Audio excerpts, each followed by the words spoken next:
Good evening, campers, dreamers, and babysitters, and welcome back to a new little video we're doing here. Something that kind of just spurred up out of, I guess, just kind of out of the blue. I kind of decided to take a dive on a little novel here, the Halloween Ends novelization, and then with it being, I guess, as interesting as you're about to find out here, I said, "Hey, Luke, you should probably check this thing out." And so we decided, hey, this is interesting enough. This is cool enough.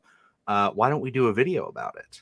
Yeah, So pretty cool. especially kind of diving into our thoughts on the actual film itself, where sometimes going into the novelizations of things, maybe that there isn't that much of a variation of anything that maybe warrant anything interesting. But I think here in this novelization, I didn't dive into the previous two of 2018 or Halloween Kills. I do own Kills. I haven't got the 2018 version yet, but kind of Halloween Ends. I think there is a decent amount of variation here to kind of maybe some interesting choices to kind of maybe missed opportunities that the film either couldn't or just didn't take advantage of. Yeah, and I would say that's the biggest thing here is that there's a lot of what definitely feel like missed opportunities in this book. I mean, it's no secret we weren't huge fans of Halloween Ends. There was a lot of issues that we had. We have a couple of breakdown videos on that on the channel, just getting all of our thoughts and feelings out on there. So if you haven't seen those yet, you might want to watch that before you watch this. So that way you at least know where we're coming from. But with that said, we don't sit here and disparage anybody who likes the movie. I mean, it's definitely divisive out there.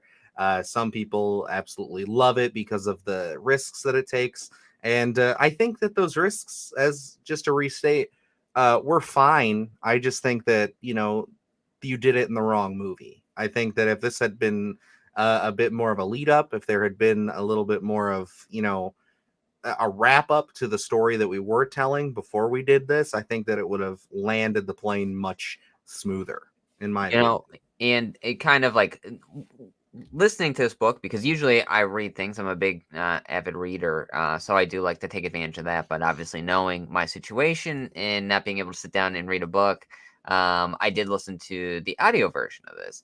So kind of just listening to this and sitting with it for a few days, and even while I was listening to this and listening to the variations that the author, which is escaping me at the moment, decided to elaborate on. I almost wish that like this novel, not necessarily even the movie, but this novel existed, in 2017, so that as a blueprint to work back from to start the 2018 film and to build characters, and so that, Halloween Ends could have been what it was, but we again had that world building and elaborated on some of the characters that even exist in this novelization.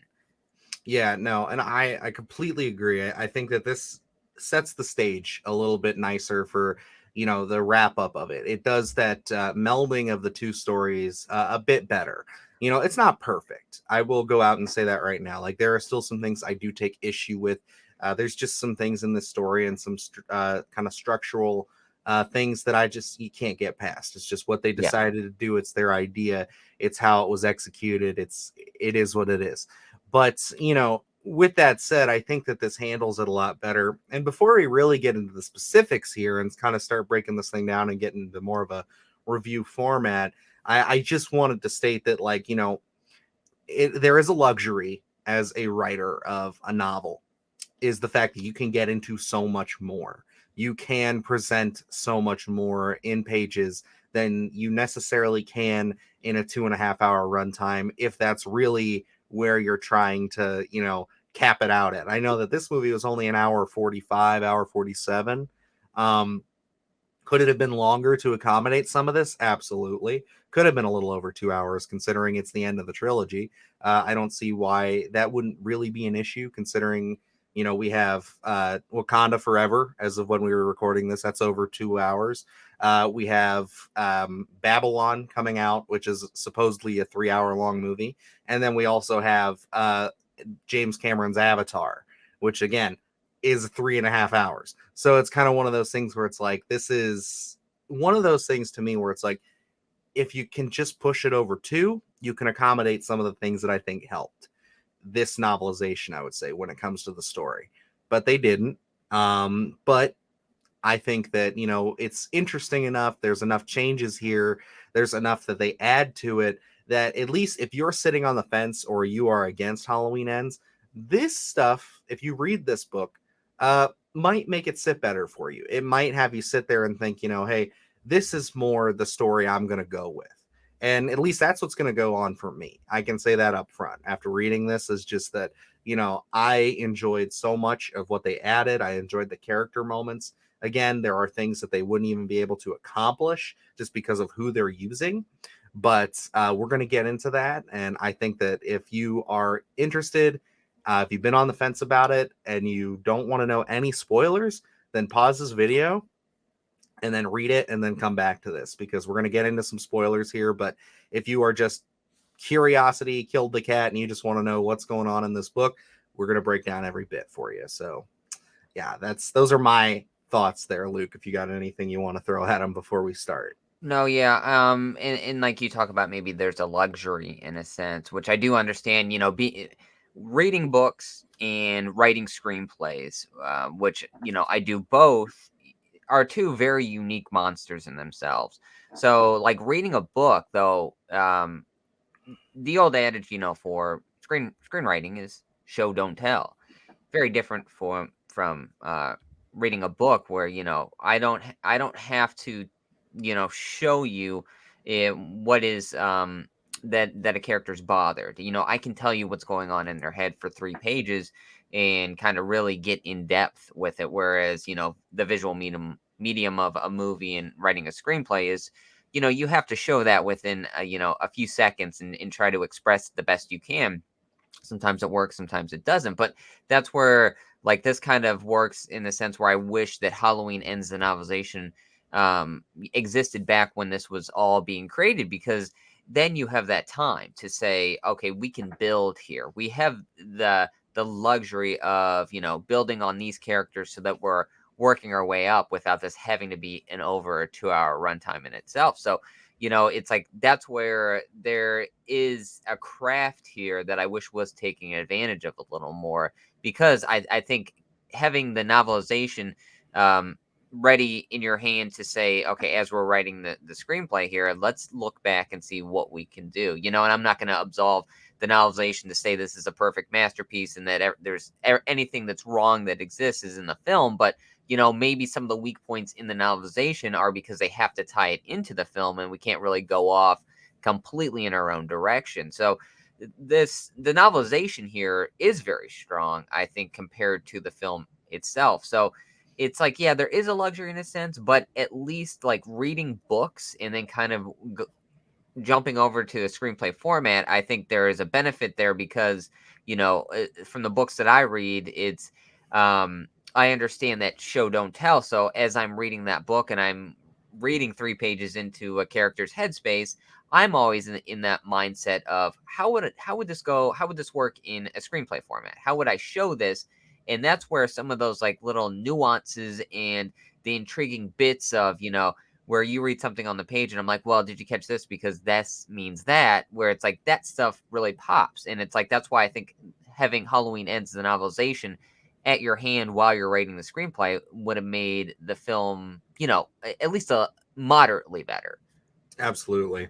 Alrighty, but I'm just gonna start kind of getting us into this, because this thing starts with a bang. It's totally different than it starts out in the novel. We eventually get to the babysitting Halloween 2019, the Jeremy stuff here, but we spend an entire other chapter here just setting the stage for everything that happened at the end of Kills. And I love that. I think that that was such a strong thing, and it really caught me right at the start here. I do have to give props to Mike from We Watched a Movie. He's been doing little video segments. He just released part 2 over the weekend, going through this novelization and talking about it.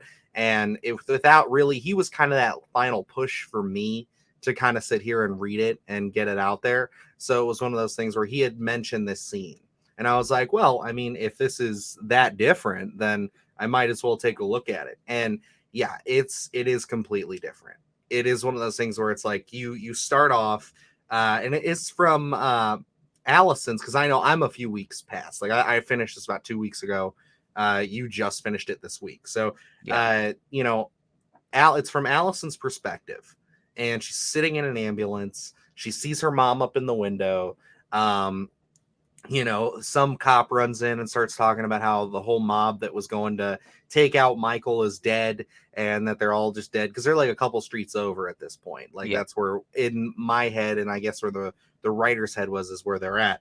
So they start talking about that. Allison looks back up at the window and her mom is gone.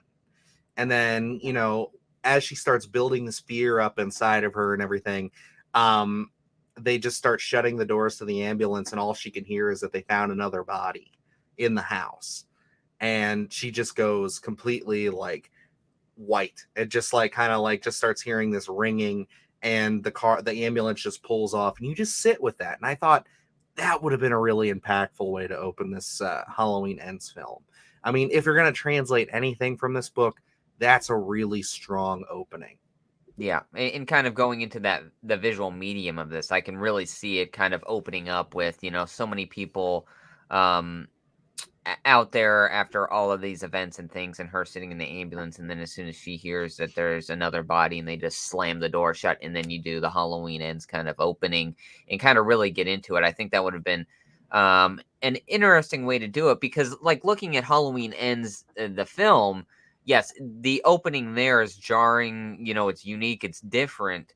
But one of the biggest things I feel like we're missing is a lot of the connective tissue from Halloween Kills. Kills, and really feeling like we're going into that same night. Where again I think is again a missed opportunity where maybe we don't have to sit with it for as long. If we want to jump a few years, okay, but where this one offers that extra connective tissue, at least kind of bleeding over from October 31st into November 1st. Whereas, again, Halloweenends, the film really just opens back up, into a year later where we don't really get any of that. And I think that's one of the starting points for the novelization that really makes this a little bit stronger than the film. Yeah, and it's just one of those things for me where it's like, even if you didn't want to cut it right there, because this does bleed into another scene and you wanted to include this next scene, it does satisfy, a couple different camps, I feel. Um, and I kind of like how they structure it. I would like to have the opening here, what follows with the two trash guys, which we'll get into in a second. And then you kind of move into the Corey stuff after the opening credits, because I think that, again, it does offer that connective tissue, and it does kind of glide you in a little nicer. But, it would make sense to just then maybe jump a year, and then you could jump again after that opening. You know what I mean? Like, it's fine. Like, this is the culmination of the trilogy. I feel like it doesn't, you're forgiven for having, a couple of soft pushes before you really dive into the story. Same with the way you could end it too. Like a lot of big trilogies, Lord of the Rings has been called out for it 100 times for having multiple at points where it could end. You don't have to go that extreme, but it's just one of those things where it's like, this was supposed to be the culmination of the reboot trilogy. And again, it's a shocking opening in the film, but this would have just led things in so much nicer. Now, I want to talk about the trash scene, with the two trash truck drivers. Granted, we get a lot of buildup with them that I don't think is necessary if you wanted to translate this to film, but I appreciate it as character work. We see both of our characters there. Their names are escaping me. I'm sorry. Do I you know have I them? think Hugo's one of them, but I can't Hugo, and then remember. I don't remember the other guy. Forgive us, but they're they are getting ready for work. It's the night after the massacre. It's all over the news. One of them's wife is telling them that she does not want them to go, and you get a lot of really nice build up with these characters where you're just kind of seeing them getting ready for work. There's this uneasiness in Haddonfield. The police are all over the place. You even get mention of SWAT teams coming into the town looking for Michael. And so they just gear up for work. You get this nice little build up with, I think it's Hugo, where he's just kind of like making Pop Tarts, and he hears a noise outside, and it turns out to be a cat in his tool shed. So a nice little jump scare there. It's like easily could have seen that translated on screen, and then they get to work, and they just start going, and they're just kind of bullshit, and you get to hear a little bit of their backstory, a little bit of just their day to day, and they start talking about the whole situation with Michael, and before you know it, it's like, the early hours in the morning, the sun's peeking up, and Michael's just laying against a fence, just out in the street. They talk about how his ghostly white mask just looks even more unsettling in the light, and just how he's just laying there against a fence. And I thought that imagery would have been incredible to open this film with. I mean, just to really show how battered and tattered he is, because that's again something that they don't really express. We're kind of just left here to kind of say, okay, that's it for Michael when he does show up and ends. Like he's all fucked up and wounded. But like to see that the mob actually did do a number on him, would have really, I think, set the tone much better for the Michael we see later in this story.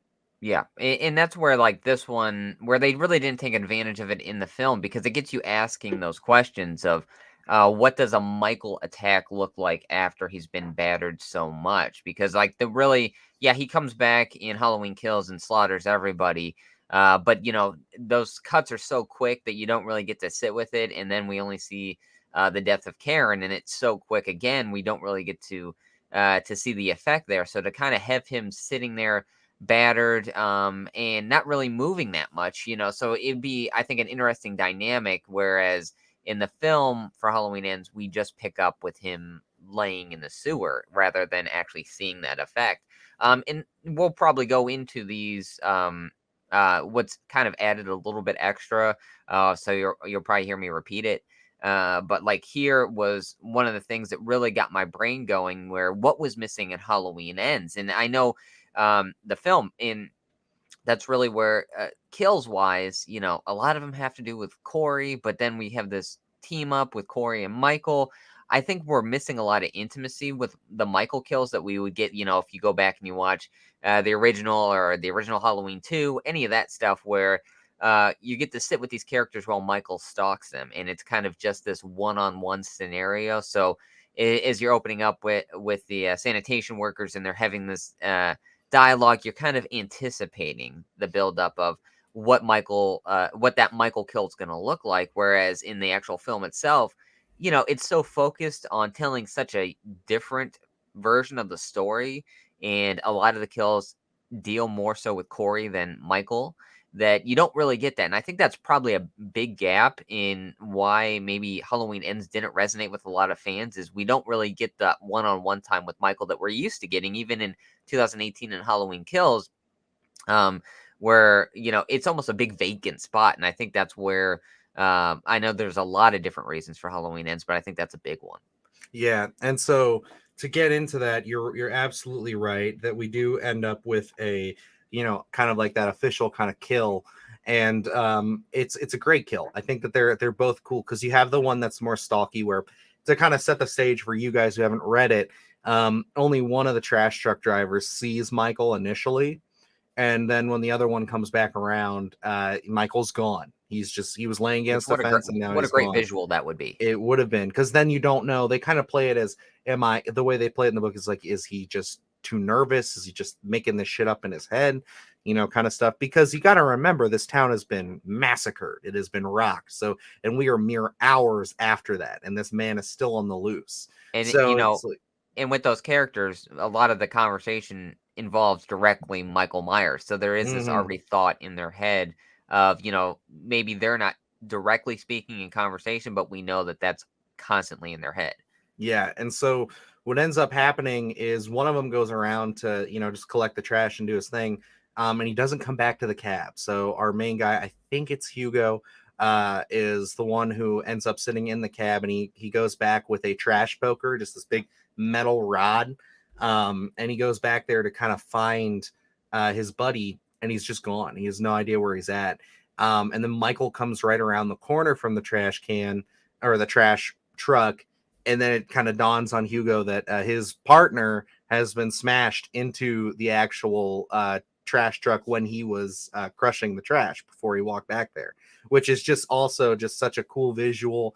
I know it's not something, it's something we've probably seen before in some horror film, but to me, I think that it would just be kind of that extra kind of horror once you think about it. The fact that, Michael probably fucked him up and maybe killed him, but you'll never know because he did smash the trash. So it's like, did he kill his friend? Yeah. Kind of thing. Like, was he the one to pull the trigger, push the button?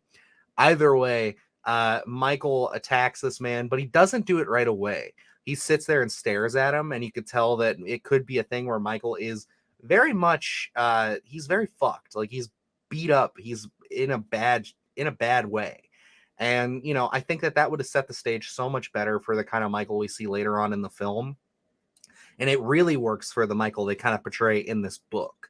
But again, I think that the Michael they portray in this book is so much stronger than the one they do in the movie as we go Yeah. along here. But And he even ends up. Oh, go ahead. and even in general, again, one of the things that we hammered in on the videos for the actual film itself is that the lack of world building a lot of the times, where this one just seems like, again, a very unique um instance where it's like, these aren't going to be characters that are going to be around a long time. That, they are there to up the body count, but you get that Halloween vibe that you really want. I know me and you are kind of not necessarily alone on an island, but the camp of Halloween Kills may be a little more pleasing than Halloween Hmm. 2018 is where we go, and it's kind of like Halloween Kills is a little more in form with what we were kind of expecting with Halloween. This Kickstarter Halloween. Whereas, like, I think this kill here is right in line with that vibe where um yeah, the opening to Halloweenends is very different, the film, whereas, like, this seems more in line with what we would be expecting in terms of this trilogy. Yeah, and so what ends up transpiring is that Hugo runs his way back into the trash truck, the driver's seat, and before he can get the thing started, Michael takes that poker because he ended up stabbing Michael. I think he says he stabs him in the neck. Yeah, I think so.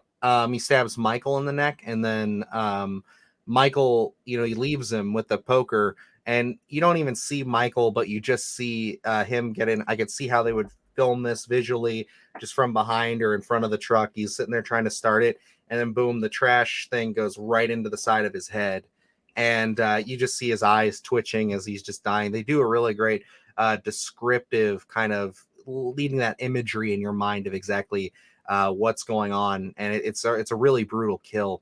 But Michael ends up throwing his body. I think, does he either just push him over, or does he also put him in the trash compactor? I I thought he forget. puts him in the trash I compactor. think he does, because so he puts him in the trash compactor, and then Michael hops into the right into the dump truck and then drives off. And that is how Michael escapes the end of Halloween Kills, which is just great to see. So, and they even have that little twink and nod where as he's driving away, more police cars drive by. So it's Yep. like if they just would have been a few minutes earlier, they would have had him dead to rights. But no, Michael's elusive. He did his job. He cleaned up. He's like a secret agent at this point. You know what I mean? Like, he just did what he had to do, dispose of the bodies, and then he's gone. I will tell you as we go along here, because it'll be a few minutes before we get back to these characters, but this is not the last we see of either Hugo or his partner. They do make a return, which I thought was also a really cool addition.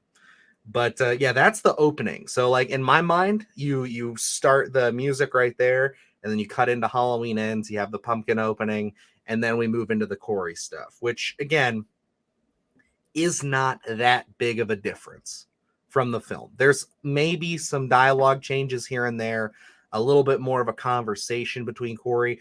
Honestly, Jeremy is kind of even a bigger dick in the book than he was in the movie. Like, how do you feel about that? I mean, yeah, like, I think that, again, that probably goes back to the writing of being able to take advantage of that so much, and, like, this kind of being so much happening before we get to Jeremy and Corey, where it's like I feel like they condensed it so much um, in the actual film itself that we don't get to live with the characters that much. I don't think necessarily we had to get a big elaboration on Jeremy at all, but maybe a little bit of more, a little extra time with him, I think would have helped a little bit. Mm-hmm. And so, like, yeah, basically, when you're reading this, it's kind of just like, he's being real. Like, because if you've seen the movie, you know that Jeremy was kind of being an asshole the entire time. Like he was just saying all this horrible shit, but he's really leaning into Corey. He's really, and that's something I think that they do a better job of in the book as well. Is, and I guess it is the luxury of time, is you do get the sense from a lot of the characters in Corey's life of why he is the way he is. Yeah. And so it's like he's really leaning into Corey. He's calling him poor, which is something that he really keeps harping on. Is how he's like, oh, you know, like my house is bigger than yours, blah blah. Just really leaning into that. And Corey's really not trying to let it bother him because he's just a kid. You can see that tact from him. But what really I think sets the stage so much better is when you know, just like how it plays out in the movie, he goes to get a piece of zucchini bread, I think it was, Yep. Yep. and some chocolate milk. And then, you know, Jeremy's gone. He goes in. It really plays out very similarly, except you get to sit in Corey's head.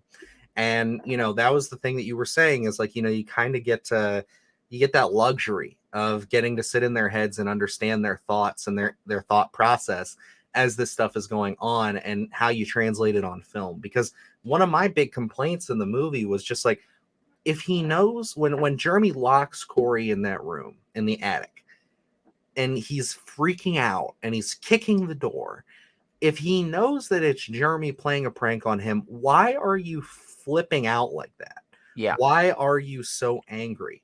And you know, it's one of those things where it's like, in this, they have a little bit more time with the build-up, where you know Corey is sitting there thinking, "Holy shit, this is Michael Myers coming after me." Because I think he has a really great line of dialogue where he says, "You know, I am not somebody that Michael Myers would ever go after. I'm a nobody, but Yeah. Jeremy is." Yeah. Because he's a rich kid and you know his parents are important and everything like that. So it's like he just feels like he's cannon fodder in someone else's story. So the fear is really built up in him by the time that he's locked in the attic, and he feels like Michael is right behind him and about to come up and kill him. So that's why he has the urgency to kick open the door. And I just thought that was all really well paced out. And again, it might be a little harder to translate that on screen. But I think just with a couple more nods to, you know, maybe some certain shots here and there, I think you could have translated it a little better. And, you know, even as simple in the film as a fix of maybe not having Jeremy just start making fun of him after he closes the door. Maybe he doesn't hear Jeremy's voice, Yeah. because that would have to me been like, oh, fuck yeah, he's got to get out of there, kick the door open, and Jeremy's just on the other side, you know? Yeah.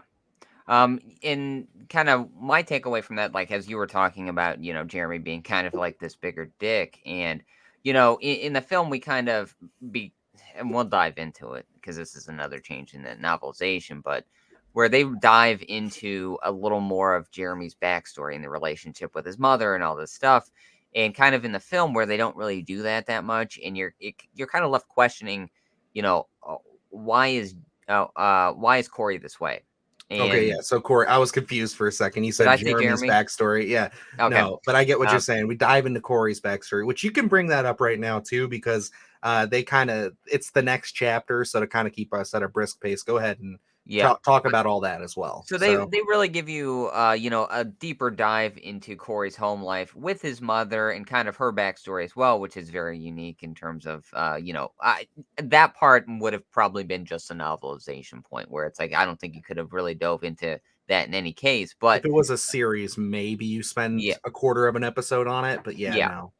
But, like, looking at, how he's treated by his mother and then, going into, this dynamic with Jeremy, and kind of, being berated by him as he's watching him, it almost leaves you like, why is he just taking it? And it's like, I think that kind of elaboration makes way more sense. It's like, yeah, maybe you're questioning that while you're reading the novelization, but you get a bigger payoff later on. You're like, okay, this makes sense as to, Corey's home life and why it's so, why he's so kind of reserved and meek in a sense and letting himself be bullied so much.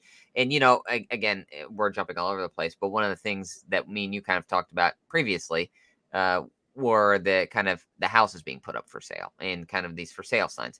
I think it would have been interesting, as we're looking at this and kind of, we're all in our own headspace of what we could have done. I think it would have been interesting almost to see Jeremy, as they play on him being poor, um, him almost moving in after the events of Yeah, not Halloween. really being a part of it Yes, and and seeing it as kind of like a this because to him, if he's from outside of town, it's just this big media spectacle. Like I live in the yes, town of the killer, kind of like how people will travel, across states just to go see the well, Dahmer house and stuff like that. Like, oh, and I think it would be interesting as we kind of, harp on him being a little poor to say financial distress. The only reason you live in Haddonfield is because, people had to put up their houses and no one was buying them, and now he lives in Haddonfield just because it was a financial opportunity. So, he feels like he doesn't really fit, so for him, it's hard to fit in. People know why he's there is because he doesn't have a lot of money. So I think that would have been an interesting just little change, which doesn't happen in either or, but I think that would have been fun. no, I agree with you. And I think that, to kind of wrap up the Jeremy segment, it's again very similar to the film. There's only a couple of little pieces that, Yeah. like I already described there that kind of guide you through Corey's headspace a little better. But what ends up happening is, obviously as it plays out in the film, he kicks the door open and Jeremy falls and dies. And then we kind of move into, talking about Corey's mom, like you said. And one of the things that I thought was interesting is just kind of seeing, we talked a little bit off air about, like you said, the for sale signs and kind of the effect all this had on Haddonfield. And we did praise the film a little bit for that. We did say that we enjoyed the elements they tried to do by saying that Haddonfield kind of has been infected at this point, and that it's kind of a breeding ground now for these tragedies and things that weren't there before.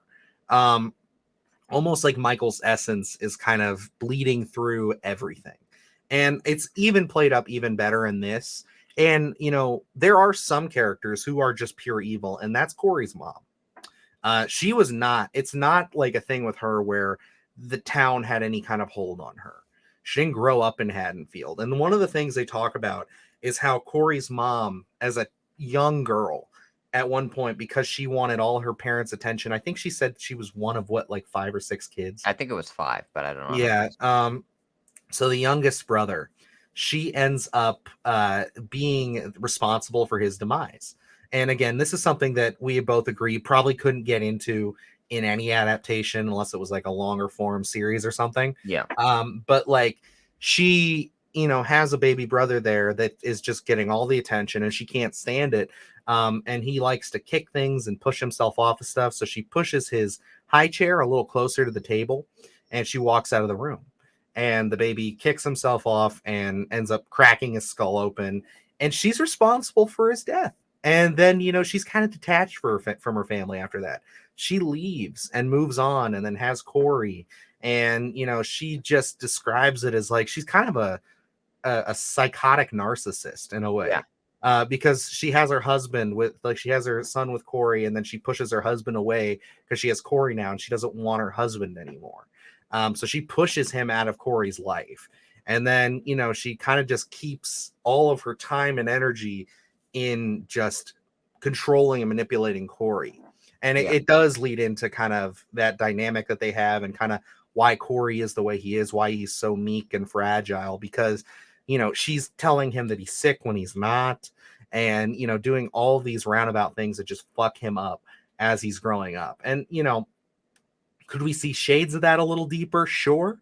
But yeah, this would have been tough to kind of translate, I think, fully. But it is interesting. It does add another element to it. It's something I appreciate knowing when I go back and watch the film.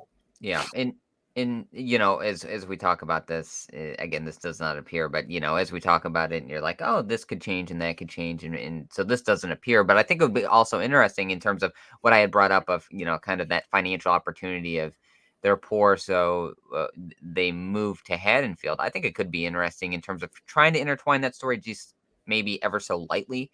To say maybe she did grow up in Haddonfield and killed her brother and then moved away and then ended up coming back. So, you could have this line of, your mom killed her brother, and then we kind of get a slight elaboration to know that, almost Haddonfield is pulling her back and she kind of, has this evilness to her. And I think that also kind of builds up to Corey where maybe where they're saying Michael sees into her soul and they can kind of see that he can, this darkness, and it's like you could say, oh, well, he's been ingrained with evil just like from his mother. And I think that could also add to the dynamic of, if she, had Corey in Haddonfield or got pregnant in Haddonfield and then pushed the father away, you could also have that dynamic somewhere in there of who's Corey's father, and kind of Mhm. just opening up a little bit of that world and kind of creating that connective tissue a little bit extra into Haddonfield itself.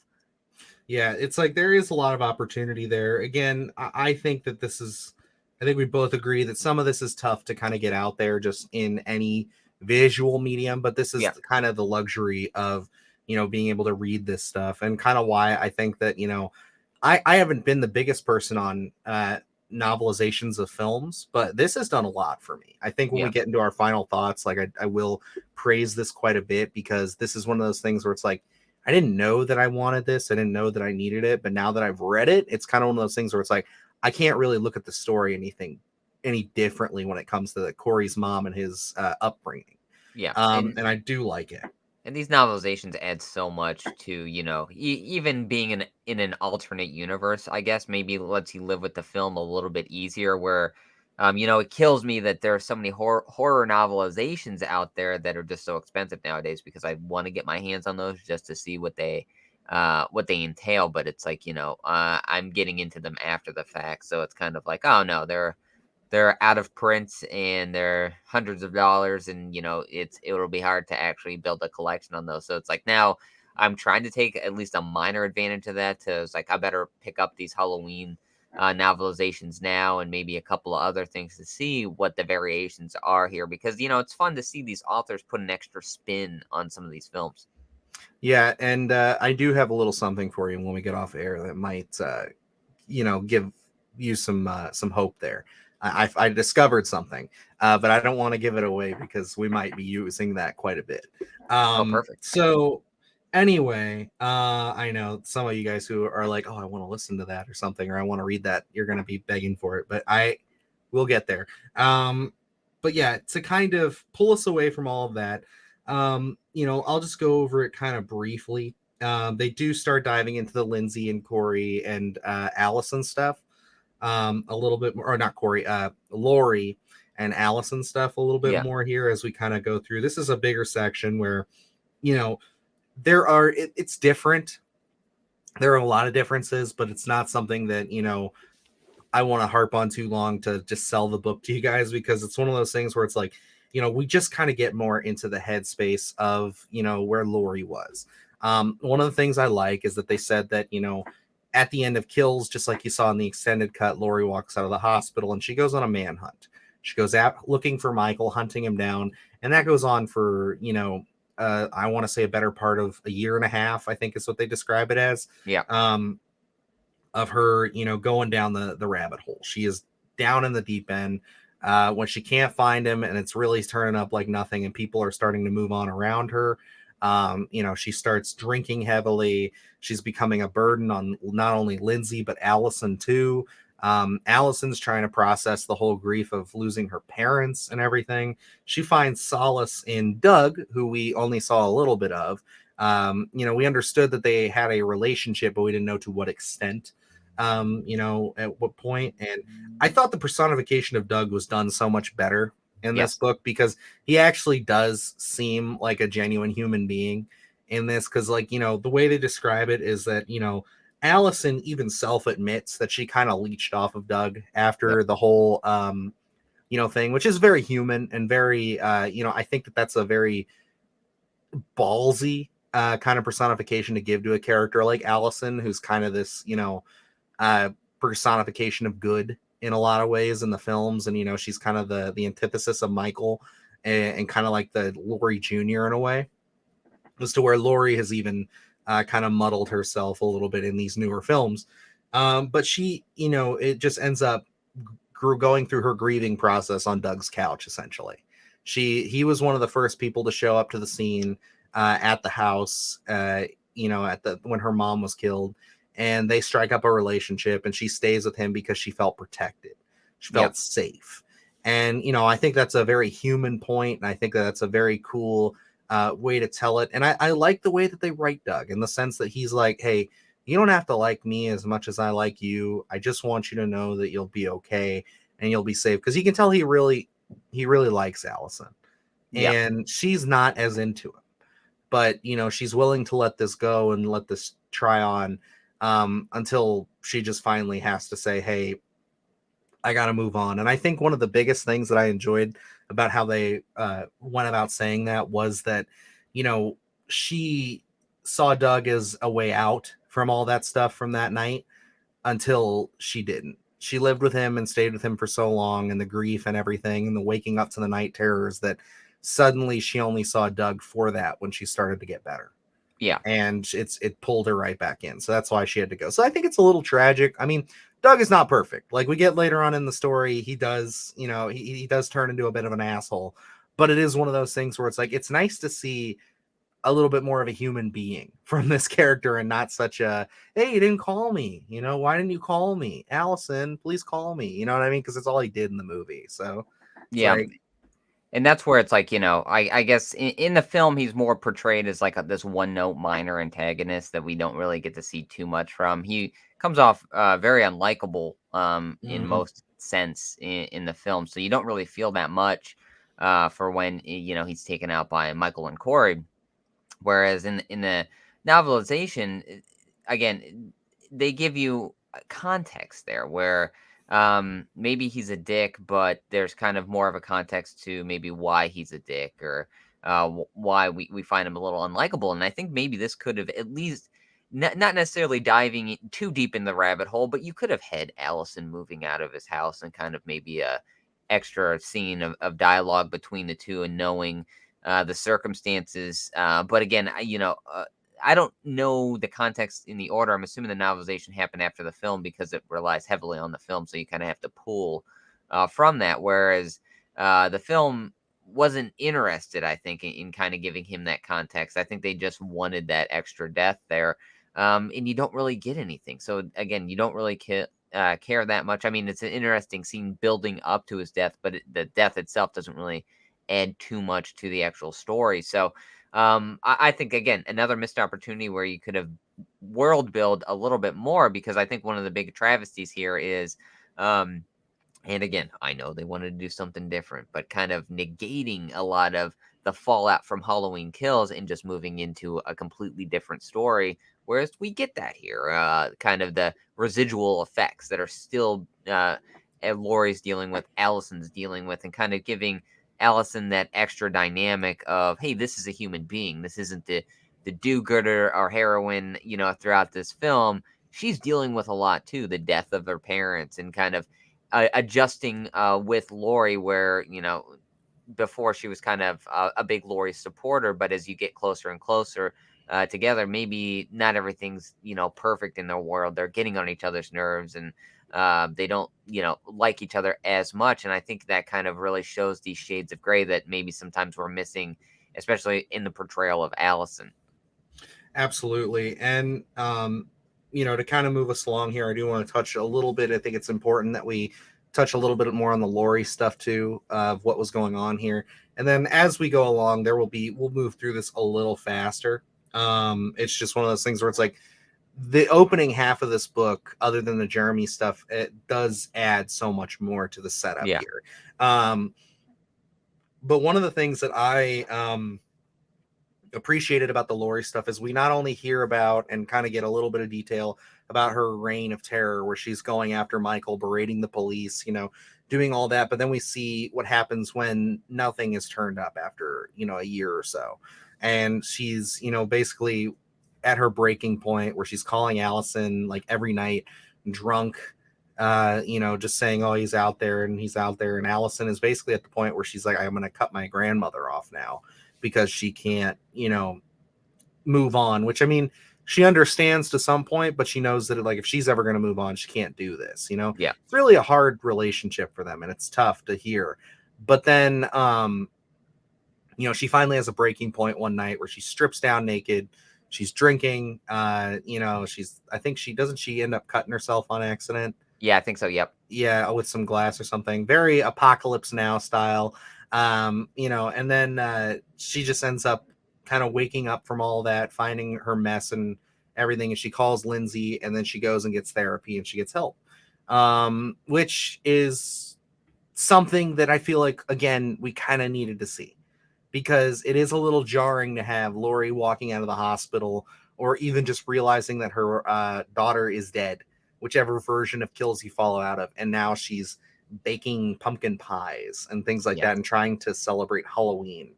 It's one of those things where it's like, okay, I get it, but it's also one of those things where it's like you should have given us a little bit more of a lead up to. And I think if you're going to um, kind of extend the runtime a little bit, I think I would have liked this a lot. I think this would have been a really good way to do it.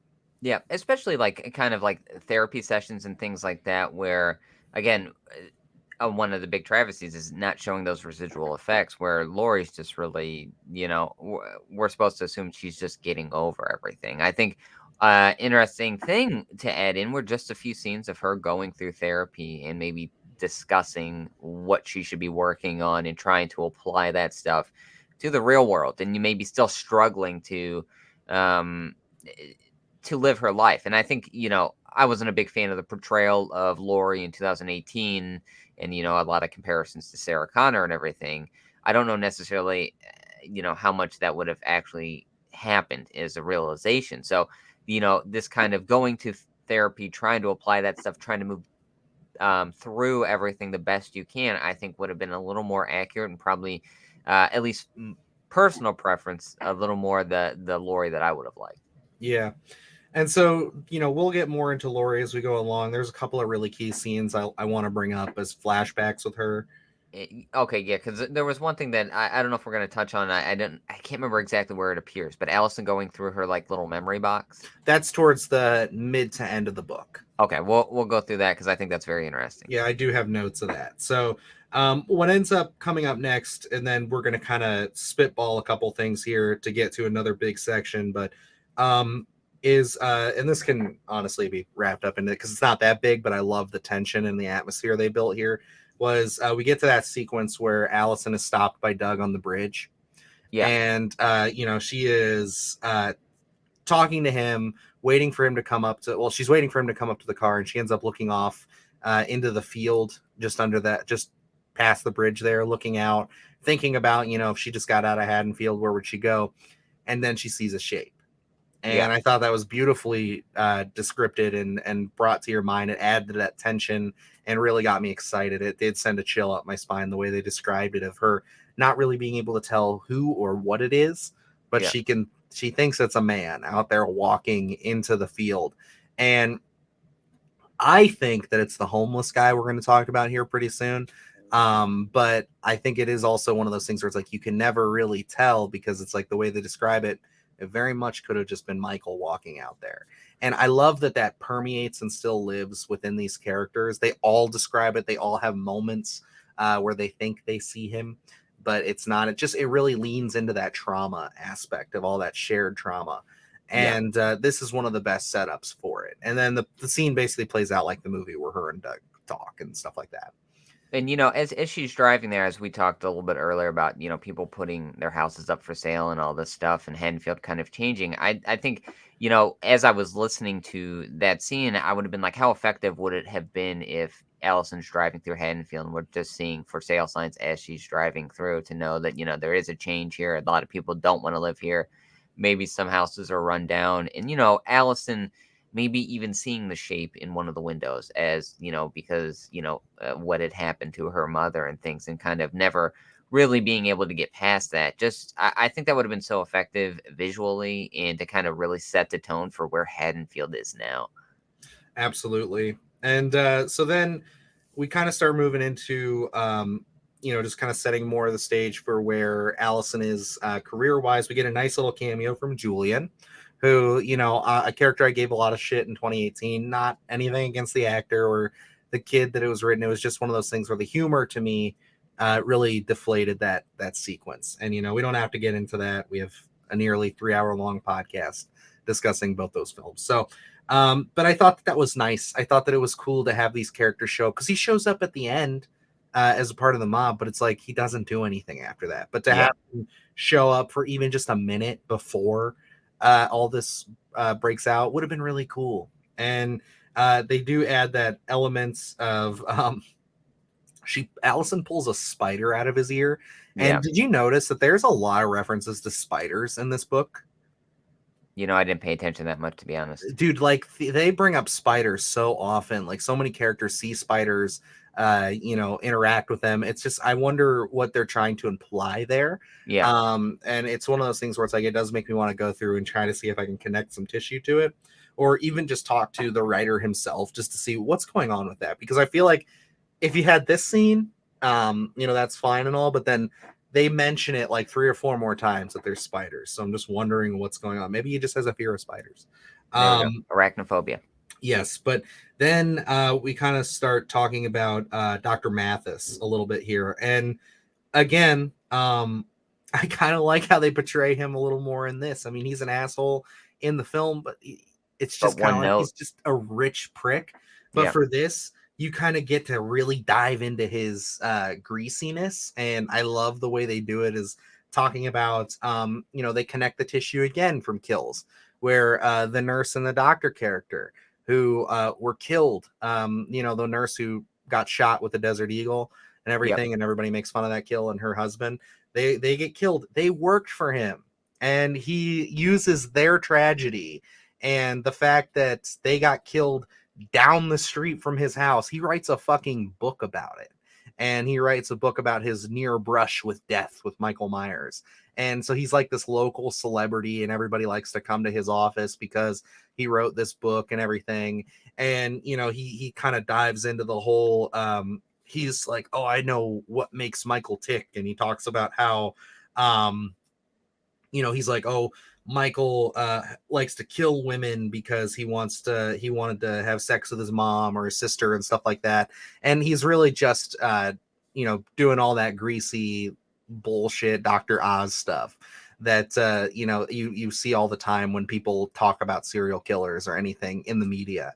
And it's Yep. just one of those things where it's like, I love that. I think that made him a character that you wanted to see dispatched even more. And it just really leans into the greasiness of that whole situation Allison is in at work. And that would have been such an easy portrayal on screen, I think, to have him writing his next novel or something that's more so based on Allison, maybe even trying to get her to sit down, even having dinner with her to try and see if he can feel her out a little bit, whether he wants to pick her brain or do, what he usually does with some of the Yeah, coworkers there. I think that would have been an interesting kind of dynamic that they would have brought on screen, and it would have been very easy to do. I do just this idea here really just spawns off into a lot of intriguing different things. I like that, the deep dive into Allison and her aspirations in terms of where she wants to go and hoping, to realize her fullest potential. And I think that also would have been an interesting idea to almost make, not necessarily a home health aide or something like that, dealing with the woman that is from Halloween Kills, where her husband was killed and she cannot talk any longer, to kind of hmm be someone that helps her, not knowing the context that she is related to Lori, maybe, or something like that. And then we kind of get a dust up there when they realize the connection she has with Lori. I think that would have been interesting, kind of opened up that dynamic a lot more as well. There's just a lot here to kind of really unpack and to open up these characters. absolutely. And so, one of the things that I also really enjoyed about this was you brought up how he uses his assistants and the women that he hires and stuff, and how, they really dive into the psyche of this doctor for a few pages and tell you just like, as his fame grew and as his book started to sell real well, he stopped doing that as much, stopped trying to sleep with his nurses and Yep. everything. Because he's like, oh, I don't want to get me too'd and all that stuff and everything. And then, you talk about one of those elements is that he hired Allison specifically because she was related to Laurie Strode. Yep.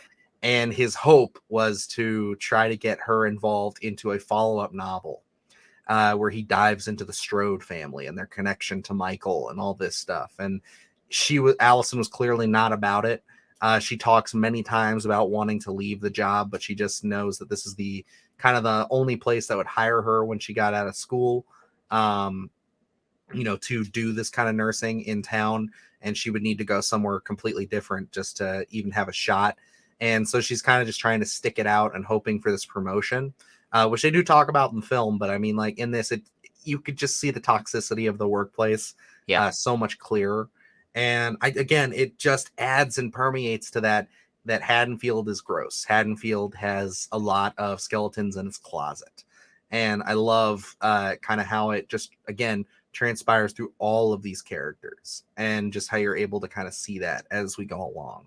Yeah, and that's where it's like there's a lot of richness in a lot of these characters that we don't really see on film to kind of add to the dynamic of Haddonfield itself. And that's where, again, we talk about missed opportunities. There was so much to add here where, Halloween ends. The film has what, an hour 45 runtime, and it seems like we focus so much on Corey and not really getting anywhere with it, whereas the novelization kind of moves really quick and we just get a little taste of everything, and it seems like it's more than enough to kind of help facilitate, I guess, and live in that world a little more, whereas we just don't get that with the film.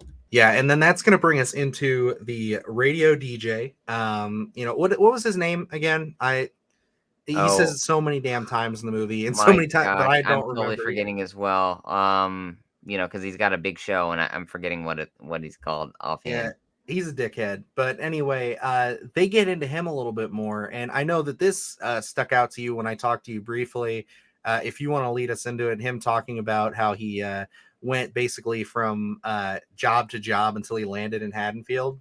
Yes. So they kind of do this discussion, which in terms of market and a DJ, where he starts off. I know he worked in Tampa at some point. I can't remember if he started off there, but they talk about almost his descent in terms of these bigger markets, where he started off in a very big market, then ended up in a medium size, and now Haddonfield is basically his last stop. So he's very much having a disdain for where he's at and not really loving where his career is going. And I know they start here, and it's a minute thing. They don't really dive that much into it, but we revisit it later. I don't know if we want to touch on the whole thing now, or we just want to touch a little bit on it and come back to it. We could touch on the whole thing, kind of get that wrapped up a bit, but the it's Willie the Kid, by the way. That's just Willie what the I want Kid. to There we mention. go. Yeah. So, but go ahead, you can get into all of it. So in one of the most intriguing things for me, and where we can go with this story was that his I don't know her name. She's played by Darcy, the male girl.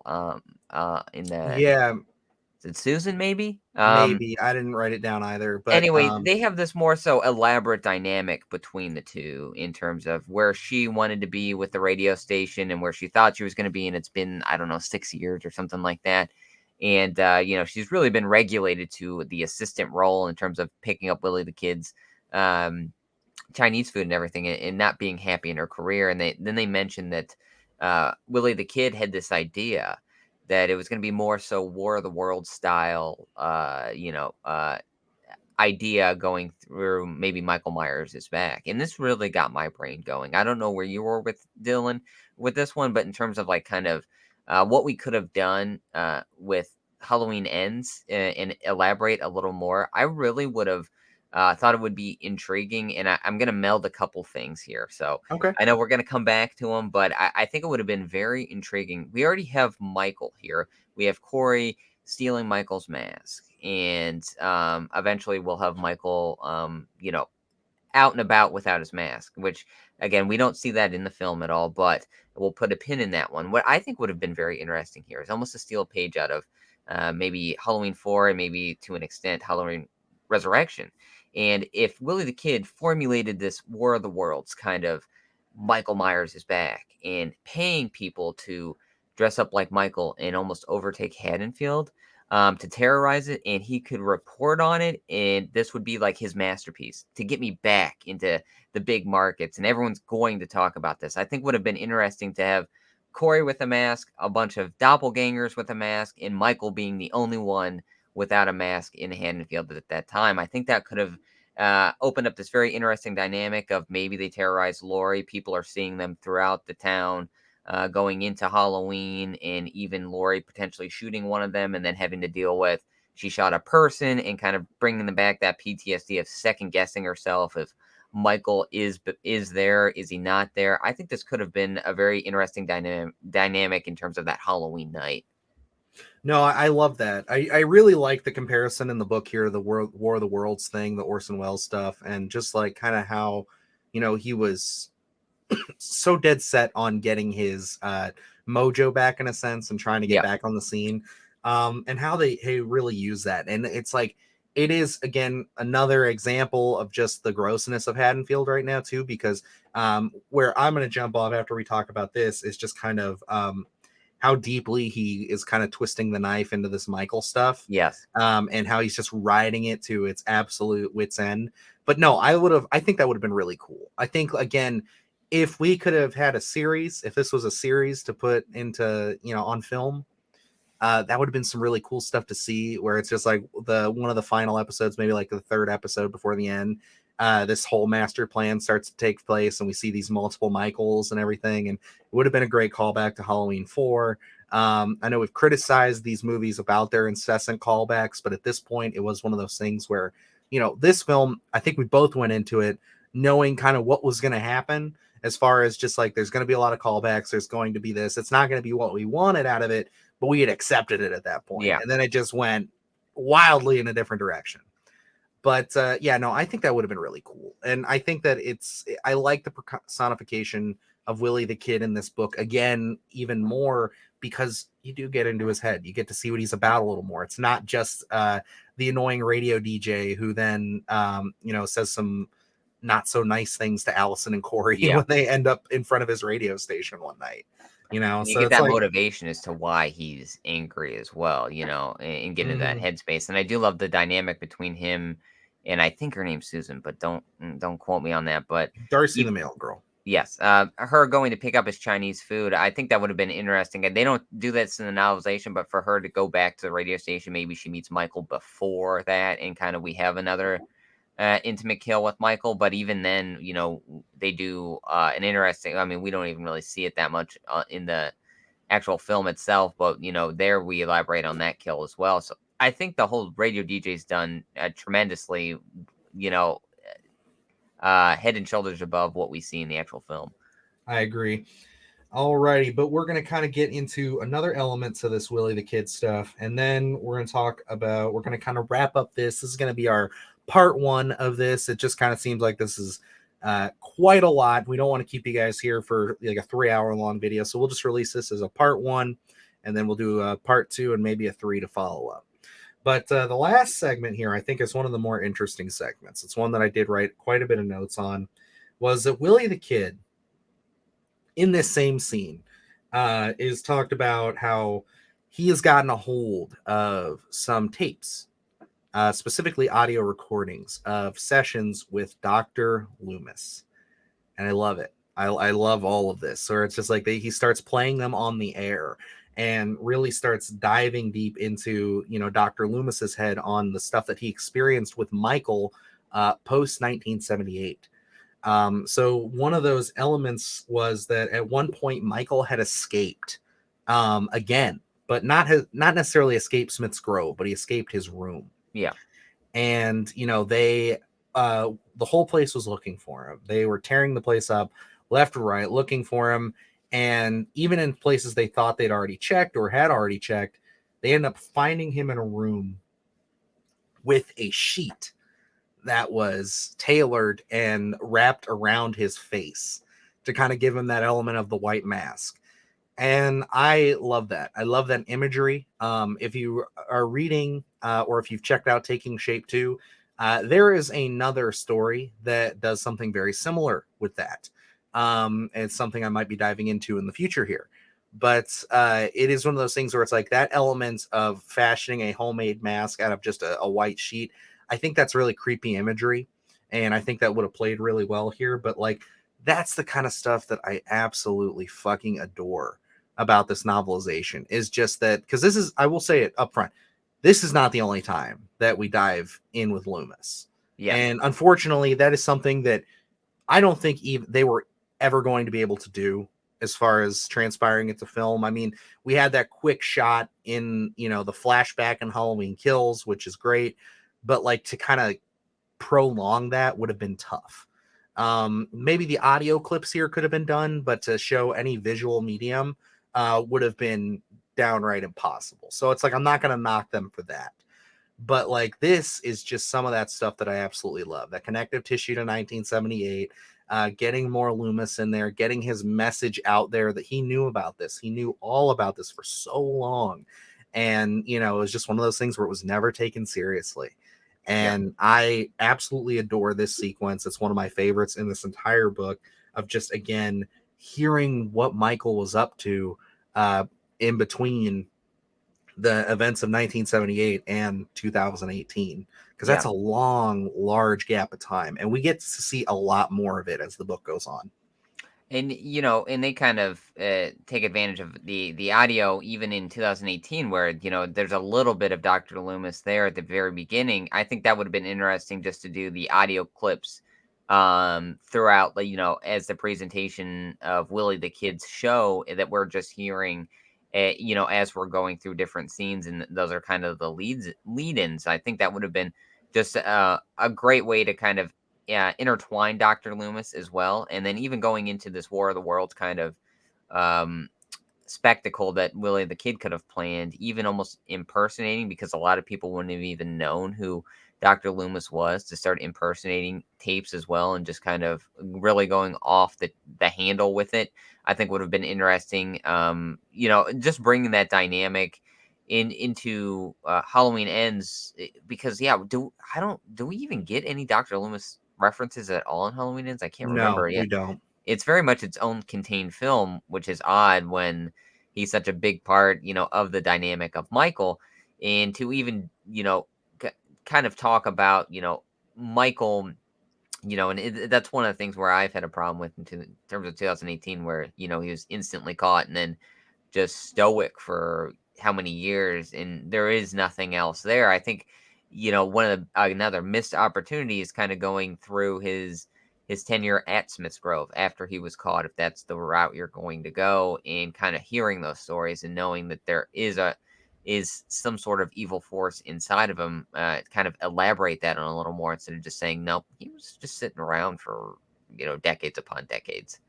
Absolutely. And then the last little bit before we wrap this one up, this part, is that in the same breath, in the same section with Willie the Kid here, um, he does at the end of this segment take a call from a caller, and we get an absolutely wonderful reference to Sam Hain and even the cult of Samhain, where they talk about how Jeremy's death was a sacrifice to Sam Hain and all these conspiracy theories. It plays into all of this, political stuff we have going on in our real world. They really touch on that really nicely to see. Let's ground this a little bit. Let's say if Michael was this omnipotent force that just disappeared and we can't find him after this massive massacre, of course you'd have people in here saying like, oh, it was all a cult and that Corey Cunningham kid is a part of it and he's, sacrificing children and everything like that. And I enjoyed that little reference. Again, it's not too heavy handed. It could have literally, if you were to transport this to film, it could have been, just something on in the background of one of our characters just doing something menial and just listening to the radio real quick, where just the guy comes on. He's like, oh, yeah, I think it's the Sam Hain and blah, blah, blah, all this stuff. It's like, it's that little stuff that I appreciate. And I think Yeah. you can do those references right. I think that some of the stuff they did in these other films was a little on the nose, but to have that just permeate the background again, I love it. I think that it's a nice little tie-in to that Cult of Thorn trilogy.